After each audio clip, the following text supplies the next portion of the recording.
Evelyn Hartley, Duchess of Rothermere, stood in the doorway of Larch Cottage with one hand braced against the frame, and the child inside her turning slow as a tide. And she did not scream. She did not weep. She did not drop the basket of willow bark and beef tea she had carried 3/4 of a mile through frost for a woman she had been told was merely feverish. She set the basket down on the flagstones, gently, as though the cottage itself were sleeping and she did not wish to wake it, and she looked at her husband's coat thrown over the back of a chair that was not his, and at Ophelia Marsh's hand resting where it had no right to rest. And she said only, "I see," and turned, and walked home through the cold with her skirts gathering frost at the hem. By the time she reached Rothermere Hall, she had already decided what would happen next. She had decided it 4 months earlier, on a wet Tuesday in Mr. Josiah Lowe's office in Denby Cross, when suspicion had first hardened into certainty, and she had asked him to draw up the papers just in case, and lock them in his drawer, and wait for her word. She did not have to send for them now. She only had to send the word. In his study at Rothermere Hall, Nathaniel Raine, 9th Duke of Rothermere, found the papers waiting on his desk an hour after he left the cottage, still smelling faintly of wood smoke and someone else's rosewater. He read the top line twice before it made sense to him. He read it a third time before his hands began to shake. Not violently, not the way a man shakes in a temper, but the particular tremor of a man who has just understood that the flaw he assumed was permanent was in fact a courtesy someone else had been extending to him all along. By morning she would be gone to her mother's old house at Hartley Chase, and he would spend the better part of a year learning what he had called, in a careless sentence to his cousin 18 months before, merely useful. The spring of 1819 had come to Denby Cross the way it always did, indifferent to what it found waiting for it. New lambs, old debts, a young duke recently returned from London with a bride nobody in the county had expected him to choose. Evelyn Hartley had not been chosen for her face, though she was not plain, nor for her fortune, though there had been enough of one left after her father's death to settle the marriage cleanly. She had been chosen because her father, before the fever took him, had spent 30 years teaching her to read a ledger the way other girls were taught to read music, and because the old Duke, Reginald Raine, had died leaving Rothermere's accounts in the kind of disorder that took a particular mind to unknot, and because Nathaniel, newly titled and entirely unwilling to be managed by anyone who might expect to be loved for it, had wanted a wife who would ask him for very little. She gave him exactly that.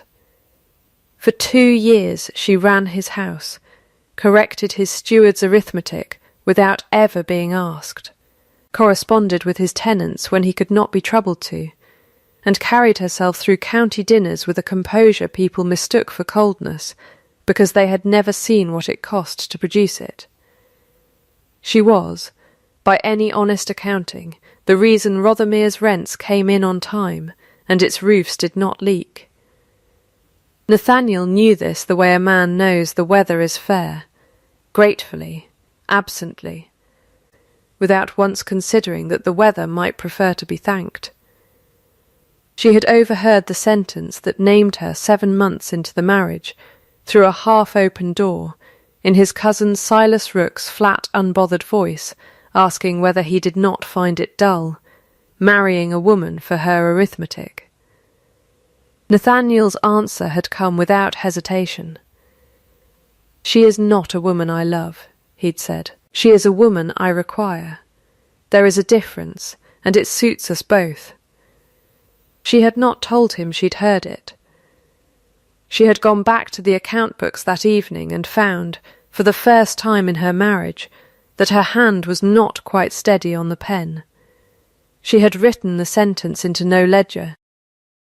She had simply begun, from that night, to keep a private accounting of her own, of what was owed her, and by whom, and in what coin it might eventually be paid.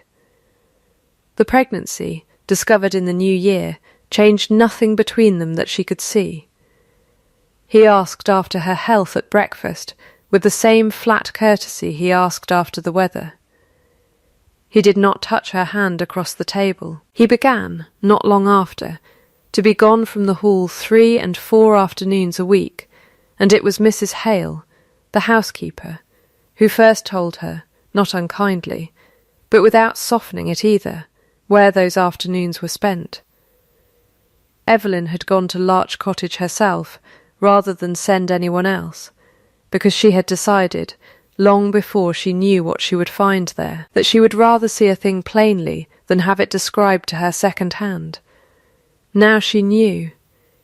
She sat that evening in the walled garden on the bench beneath the old pear tree, her watch open in her palm, and permitted herself exactly 10 minutes. She did not weep during them. She had never found weeping useful, and usefulness was, after all, the only thing this marriage had ever asked of her. She sat with her hands folded over the child, and let the feeling move through her. Grief, yes, and something colder and older than grief, something closer to insult, and when the 10 minutes ended, she closed the watch, with a small definite click, and stood. There was a drawer in her mind, unlabelled to anyone but herself, where feelings went when there was work still to be done. She had built it years ago, after her father's death, when there had been a house to save and no time to fall apart in the saving of it. She opened it now, and set the evening inside, the cottage, the coat, the hand where it should not have been, and closed it, and went in to find Mrs. Hale. "You'll want tea," Mrs. Hale said, before Evelyn had said a word, and did not ask why, because she had already guessed, and because in 30 years of service at Rothermere Hall she had learnt that some questions were kinder left unasked. "I want a fire lit in the west sitting-room," Evelyn said, "and I want Mr. Lowe sent for in the morning. And I want," she added after a small pause, setting her palm flat against the small of her back where the child had begun to press, "an inventory of what is mine, all of it, written down, so that no one may later claim to have forgotten." Mrs. Hale looked at her for a long moment, the way she had looked at Evelyn on her wedding day, weighing something. "Land, money, or grievance?" she asked at last. "All 3, Evelyn said. "But begin with the land." She had Hartley Chase. 340 acres her mother had loved, and her father had kept solvent by will alone, and she had a mind that had run Rothermere's books for 2 years, without a single figure out of place, and she had a child coming in 10 weeks, who would carry the Rothermere name, whether its father had earned the right to it or not. It was not nothing. It was, she thought, setting the account book open on her lap that night by candlelight and beginning, in her small even hand, to write very nearly everything a person needed, if she was willing to build with it rather than simply survive on it. The papers went to Rothermere's desk 3 days later, delivered by Mr. Lowe's clerk, while Nathaniel was again at Larch Cottage, because Evelyn had learned, in 2 years of managing a household run by absent men, that the most effective correspondence was the correspondence that arrived precisely when it would be least convenient to ignore. She was in the drainage field above Hartley Chase's east boundary, ankle deep in mud, with her skirts pinned up and a surveyor's chain in her hands, when word reached her that the Duke had ridden out from Rothermere Hall 3 times in a single afternoon looking for her, and had been told, each time, that her Grace was occupied. She was, in fact, occupied. Hartley Chase's lower fields had flooded twice in 3 years for want of proper drains, and every tenant on that stretch of land had lost a portion of the harvest to standing water, while her father's old steward assured everyone the ditches were sound. They were not sound. Evelyn had walked the field herself with old maps and a length of chain, and had found within a morning that the drainage ran uphill in 2 places, a fact the previous steward had either never noticed or never dared report, since correcting it would cost money nobody had wanted to spend. £90, she told Abel Ferris, the tenant whose fields bore the worst of it, laying the figures out on a plank set across 2 barrels, because there was no table nearer than the farmhouse, and she had not wanted to lose the light walking to fetch one. 60 for tile, 30 for the labour. Done properly, and done before the autumn rains, and I will not ask you to bear a shilling of it, because it was never your ditch to begin with. It was Rothermere's failure to maintain what it charged you rent to farm. Ferris was a broad, slow-spoken man who had buried 2 children to a bad winter and trusted very little that came from a great house. He looked at the figures a long time. "Begging your pardon, your grace," he said, "but I've heard fine numbers from fine houses before. They don't always turn to tile." "Then watch them turn," Evelyn said. They turned. She hired the drainman herself, out of Hartley Chase's own accounts, rather than waiting on Rothermere's approval, and she walked the field twice a week in her boots and her plain wool cloak to see the work done properly, and by the end of 3 weeks the water that had stood ankle-deep in Ferris's lower field for 3 summers ran clean and fast into the culvert where it belonged. Ferris did not thank her in words. He sent, the following market day, a basket of his wife's early plums to the kitchen at Hartley Chase, with no note attached, which Mrs. Hale, when she heard of it, pronounced the equivalent of a knighthood. It was Silas Rooke who mentioned the debt first, and mentioned it the way a man mentions weather he intends to make use of later, in passing, at the end of a longer conversation about something else entirely, over supper at Rothermere Hall, on one of the rare evenings Evelyn consented to sit at the same table as her husband, while the papers of separation moved slowly through Mr. Lowe's careful hands. "Odd thing, going through my uncle's old accounts," Silas said, turning his wine-glass by its stem without drinking from it. "There's a note among them. Your father's signature, I believe. Cousin Evelyn, for a considerable sum, borrowed against Hartley Chase itself, some years before he died. I don't suppose you'd know anything of it." "I know my father's accounts better than any man living," Evelyn said, without looking up from her plate. "There is no such note, perhaps not one you've seen," Silas said pleasantly, and let the subject drop as easily as he had raised it, which told Evelyn, more than anything he might have said outright, that he intended to raise it again when it would do the most damage. Nathaniel had watched the exchange without speaking, and it was the first time in 2 years Evelyn had seen him watch her at all. Not the automatic courtesy glance of a man confirming his wife was present and unembarrassing, but something slower, more considering, as though he were reading a ledger column he had never troubled to check before, and finding it did not sum the way he'd assumed. He said nothing to her that night. But 2 evenings later, when she was going over Hartley Chase's harvest figures alone by the fire in the west sitting-room, he appeared in the doorway and stood there a moment before he spoke. "The drainage," he said. "Ferris's field. I rode past it today. And? It's dry," he said, as though this were a fact requiring some effort to accept. "It hasn't been dry in 3 years. "No," Evelyn agreed, not looking up from the page. "It hasn't." He did not sit. He did not stay long. But it was, she noted, marking it in her private accounting the way she marked everything now. The first unprompted sentence he had spoken to her in a fortnight that was not a courtesy about her health, and she found, setting down her pen after he had gone, that she had noticed it more than she wished to admit.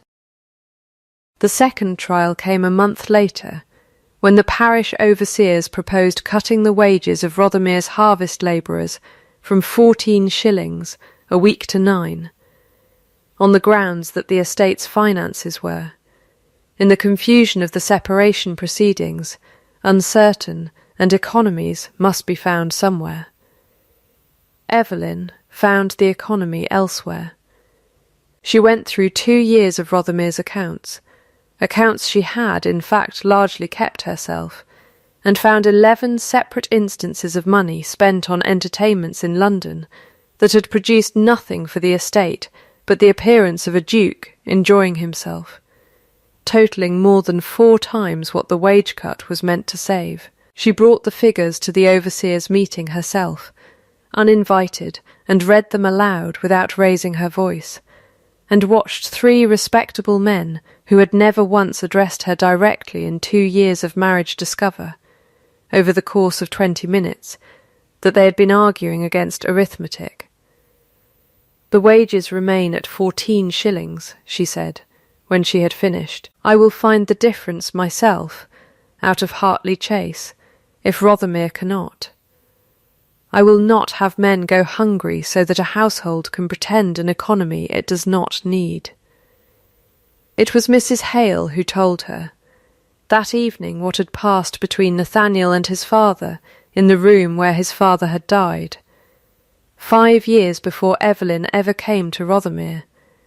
How the old Duke, dying slowly and bitterly of a growth no physician could name, had gripped his son's wrist and told him that his own wife, Nathaniel's mother, had left them both when the boy was 10, because she had been permitted to believe she was loved rather than merely necessary, and that this was the single greatest failure of Reginald Rayne's life, and that Nathaniel must never repeat it, must never let a wife believe herself more than useful, for a woman who believes herself loved will always, eventually, ask for more than a man can safely give. "He built the boy out of that deathbed, Mrs." Hale said, not unkindly, same as some men are built out of war. "He's not cruel, Your Grace. He's frightened. He's been frightened since he was 10 years old, and frightened men make very cold husbands." Evelyn said nothing for a long moment, turning this over the way she turned over a column that would not balance. "That does not excuse Larch Cottage," she said finally. "No, Mrs." Hale agreed.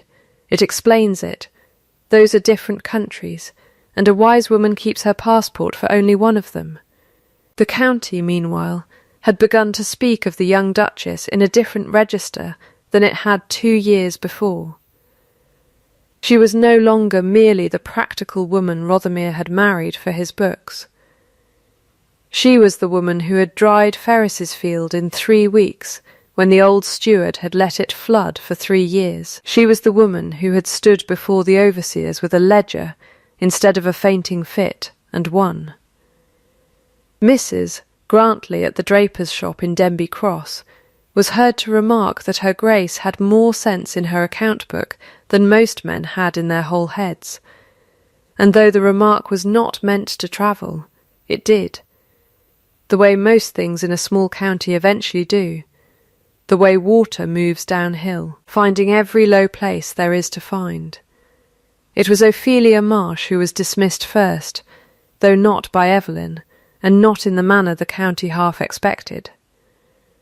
Nathaniel rode to Larch Cottage on a grey morning in late July, and did not stay the length of even 1 cup of tea. He told her plainly that the arrangement was ended, that she would want for nothing, a settlement sufficient to establish her comfortably elsewhere, her choice of town, but that Larch Cottage would be let to a new tenant by Michaelmas. Ophelia did not weep either, though for different reasons than Evelyn's. "You never loved either of us," she said, not as an accusation so much as an observation arrived at slowly and finally believed. "You loved not having to." He had no answer for that. He rode back to Rothermere Hall in silence, and did not speak of it to anyone, but Mrs. Hale reported, with the flat satisfaction of a woman confirming a long-held suspicion, that His Grace had gone straight to the Old West Wing that evening and unlocked, for the first time in 15 years, the sitting room that had belonged to his mother. He found Evelyn there 2 days later, not by design, but because she had heard the door was unsealed and had gone, out of the same forensic curiosity that ran every other part of her, to see what a man kept locked away for 15 years. Dust sheets, a writing desk, a miniature portrait of a woman with Nathaniel's same guarded eyes. I used to think if I never opened it, he said from the doorway, I could never be disappointed by what was inside. And now? Now I find it was only a room, he said. Dust doesn't keep anyone out. It only keeps things from being looked at. He crossed to where she stood and, after a moment that stretched long enough for her to notice she was holding still, took the household keys from the hook where they had hung, unused by him since the day the papers reached his desk, and pressed them into her hand.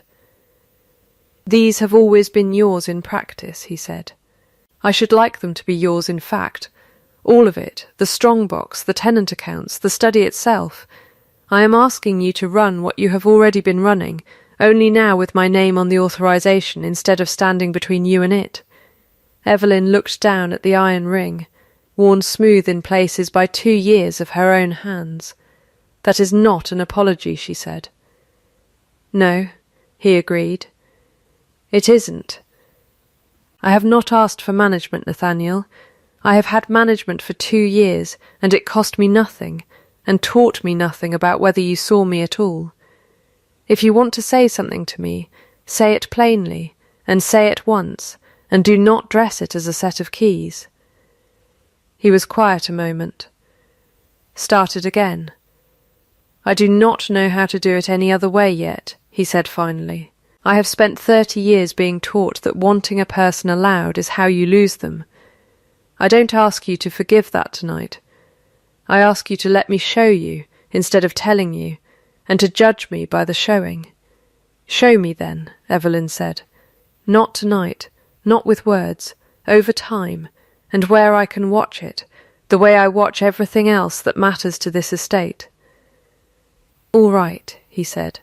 All right, then, Evelyn said, and it was, for the moment, the whole of the treaty between them.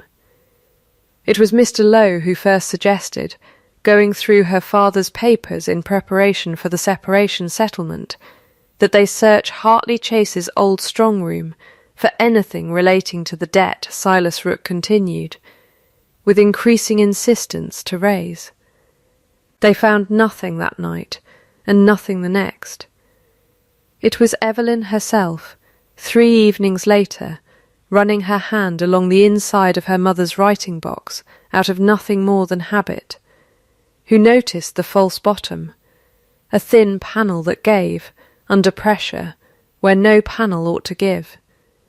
Inside was a single folded document, dated the spring of 1802, 2 years before Silas claimed the debt had been contracted. It was a deed of trust, drawn up by her mother, Margaret Hartley, in her own hand, and witnessed by a solicitor long since dead, conveying Hartley Chase irrevocably into trust for Evelyn's sole benefit, unreachable by any creditor of her father's, present or future. Pinned to the deed in her mother's small definite hand was a single line, "Being needed is not the same as being loved. I could not always give your father the second. I made certain, at least, that no one could ever take the first away from you." Evelyn sat a long time with the paper in her lap, the candle burning low, and did not open the drawer marked later. She let herself, for once, simply feel it, the particular ache of being protected, years in advance, by a woman who had not lived to see whether the protection was needed. It was needed within the month. Silas Rook, growing impatient, produced at last the document he had been threatening all summer, a bond purportedly signed by Edmund Hartley in 1804, acknowledging a debt of £4,200 to the late Duke Reginald Rane, secured against Hartley Chase, and demanded through his own solicitor that the debt be settled from the estate before any final separation of Rothermere's, and Evelyn's interests could proceed. He announced it, not privately, but at the Denby Cross Harvest Assembly, before half the parish, timing it precisely for the day the separation's final accounting was to be read aloud by the magistrate. The assembly hall at Denby Cross was full that afternoon in a way it was rarely full. For the harvest reckoning, yes, but more truly for the spectacle everyone had been promised, without anyone quite admitting they had been promised it. Sir Barnaby Cole, the county magistrate, sat at the long table at the front with the parish's ledgers before him, and Silas Rooke stood to one side with his bond in hand, and the particular ease of a man who believes he has already won. "The claim is straightforward," Silas said, when Sir Barnaby called for it. "A debt owed by the late Mr. Hartley, secured against the very land his daughter now proposes to keep entirely for herself. I do not raise this happily. I raise it because it is owed." Evelyn rose. She did not raise her voice. She had learned, across 2 years of overseer meetings and drainage disputes and a marriage conducted largely in the register of other people's assumptions, that a raised voice was very often mistaken for the truth, and a level one was very often mistaken for weakness, and that the second mistake was easier to correct. "May I see the bond, Sir Barnaby?"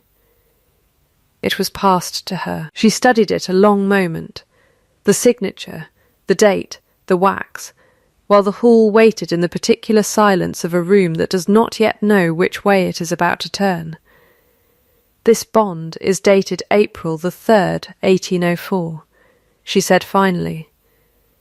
"I would ask Mr. Rooke to explain how my father pledged land in 1804, that he no longer held free and clear to pledge, since this deed," she said. Laying her mother's trust beside the bond on the table, conveyed Hartley Chase irrevocably to my benefit 2 years earlier, in 1802, witnessed and recorded. My father could not mortgage what was no longer his to mortgage. The bond is not merely forged. It is impossible.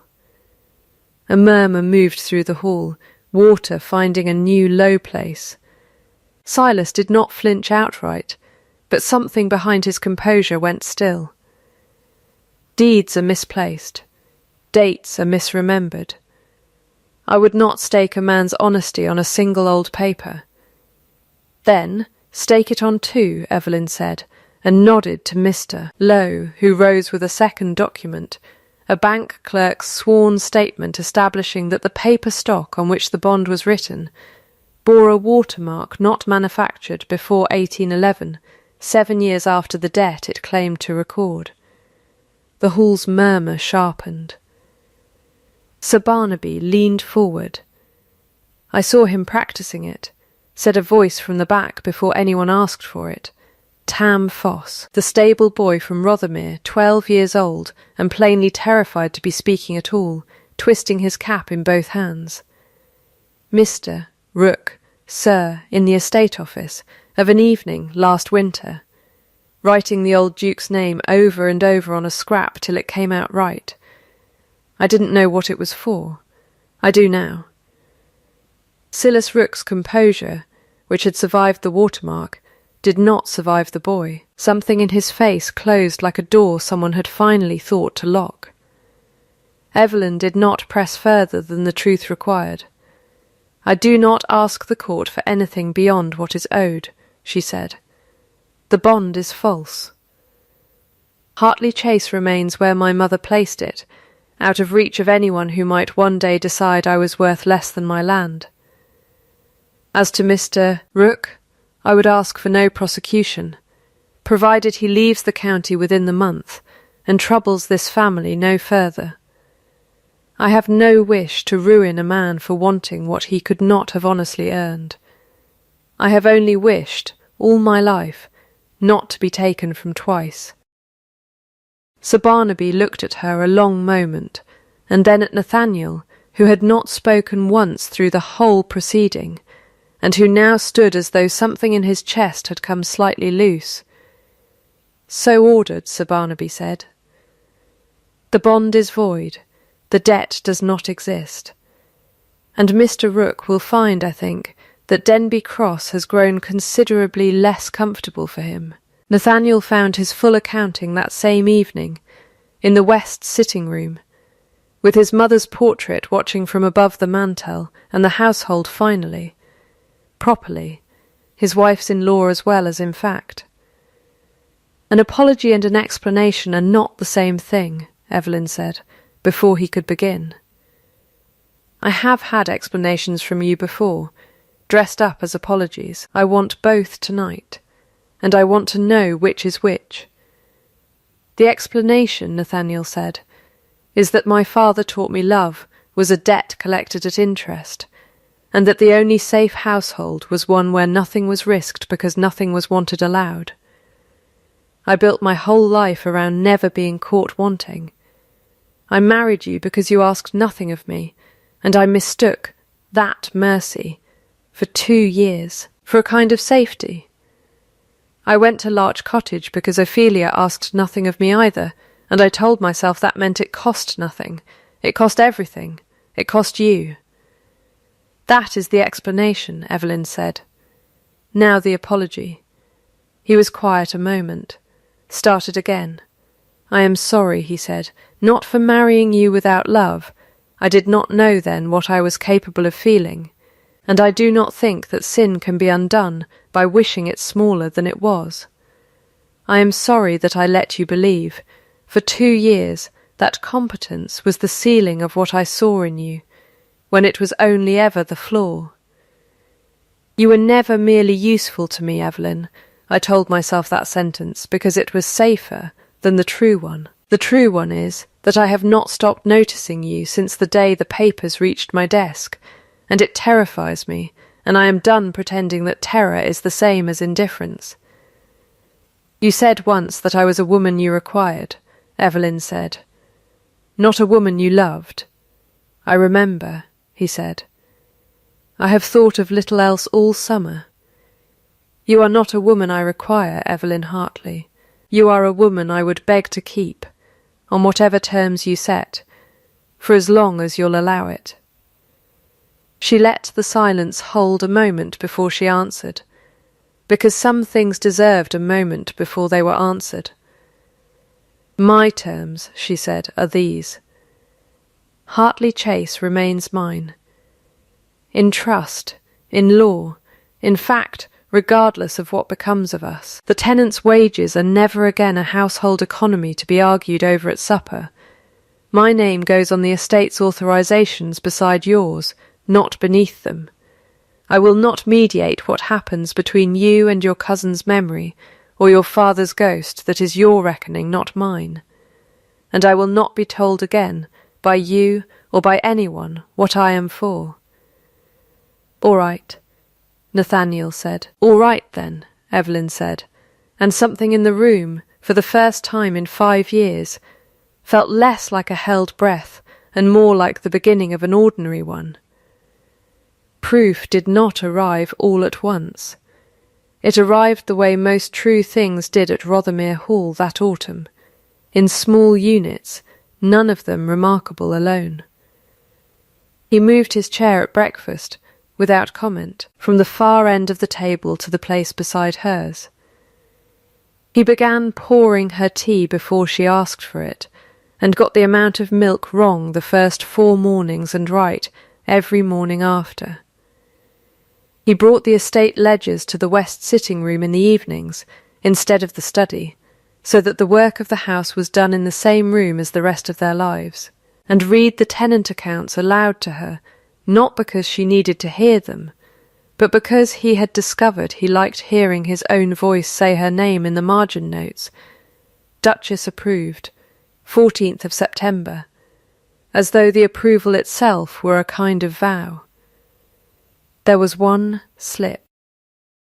In October, with the child a fortnight from due, a tenant came asking for an advance against next year's rent to repair a collapsed roof before winter, and Nathaniel, out of 18 years of habit, said yes and settled it himself before mentioning it to Evelyn at all. She noticed before he confessed it. "You did this alone," she said, not sharply, laying the ledger open between them. He stopped. Started again. "I did," he said. "Old habit. I am not undoing 5 years in 5 months. No," she agreed. "But name it when it happens, so I know it is habit and not backsliding." "It is habit," he said. "I am sorry. It will not happen again unnamed." It did not. Their son was born on a cold, clear night in early November, with Mrs. Hale directing the household in a voice that allowed for no panic, and Nathaniel pacing the hall outside until the midwife, taking pity, let him in to sit with Evelyn before the worst of it had even properly finished. He held his son an hour later, with the particular stillness of a man who has just been handed something he does not yet trust himself not to break. And when Evelyn, exhausted and clear-eyed, asked what he was thinking, he said only, "That I would choose you. I have been choosing you for some time now, in small ways, hoping you'd notice before I found the courage to say it outright. I would choose you again tonight, knowing everything it cost to get here." "That is not the bare 3 words," Evelyn said, half a laugh in it, the first real one he had heard from her since the spring. "No," he agreed. "I find I trust the longer sentence more. It's harder to say by accident." They named the boy Edmund for her father, and Mrs. Hale pronounced him, on first inspection, to have his mother's eyes and, mercifully, none of his Uncle Silas's chin, which she delivered with such flat certainty that even the midwife laughed. 2 years passed the way years do at a working estate, in seasons rather than dates, in harvests rather than headlines. Silas Rook had gone north to a distant cousin's smaller property, where it was said he managed accounts honestly now, chastened by a fall. No one in Denby Cross much mourned. Ophelia Marsh had married a wool merchant in Bath the following spring, and wrote to Evelyn once a year, brief and courteous letters that asked after the boy, and said nothing of the past, which both women understood to be its own kind of grace.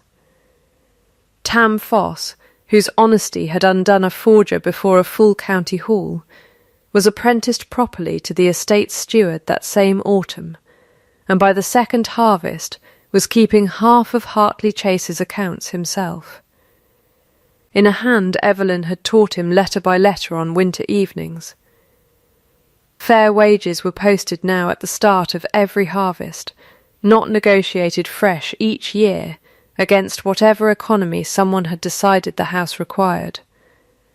A school had opened in the old dower cottage at Hartley Chase, for tenant children of either land, funded from Evelyn's own trust and named, at Mrs. Hale's insistence and over Evelyn's mild protest, the Margaret Hartley School, so that her mother's hand, dead 19 years, still opened doors for children who would never know her name otherwise. The household keys hung now by the kitchen door in 2 matched rings instead of 1 Evelyn's, worn smooth from years of use, and a second set Nathaniel had commissioned and carried himself, not because he ran the house day to day, but because he had asked, that first autumn, to be trusted with a share of its keeping rather than merely its ownership, and she had at last let him earn it. "I reckon," Nathaniel said one evening, watching Edmund toddle determinedly across the west sitting-room toward a dog too patient to mind being climbed on, "that's the first sound investment my father ever made without meaning to.